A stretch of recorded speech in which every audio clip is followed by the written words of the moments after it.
મેઘરાજાની ધમાકેદાર બેટિંગ, નાવલી નદીમાં આવ્યા નવા નીર, ખેતરો થયા પાણી. અમરેલી જિલ્લાના સાવરકુંડલા પંથકમાં છેલ્લા કેટલાક સમયથી ધોધમાર વરસાદ નોંધાયો છે. તો શહેર તેમજ આસપાસના ગ્રામ્ય વિસ્તારમાં વરસાદના કારણે વાતાવરણમાં ઠંડક પ્રસરી છે.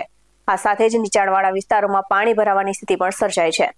તો સાવરકુંડલા શહેર અને ગ્રામ્ય વિસ્તારમાં વરસેલા ભારે વરસાદને કારણે ખેતરો પાણીથી ભરાઈ ગયા છે અને ઘણા ખેતરોમાં પાણી ભરાતા ખેડૂતોમાં ચિંતા પણ વધી છે કે પાકને નુકસાન થશે. તો આ સાથે જ સાવરકુંડલા શહેરમાંથી પસાર થતી નાવલી નદીમાં ભારે વરસાદથી પૂર આવ્યું છે અને બે કાંઠે વહેતી થઈ છે. તો આ સાથે જ હવામાન વિભાગ દ્વારા આગામી કલાકોમાં પણ વિસ્તારમાં વરસાદની શક્યતા વ્યક્ત કરાઈ છે, જેને લઈને સ્થાનિક પ્રશાસન દ્વારા નીચાણવાળા વિસ્તારોમાં નજર રાખવામાં આવી રહી છે અને લોકોને જરૂરી તકેદારી રાખવા અપીલ કરાઈ છે.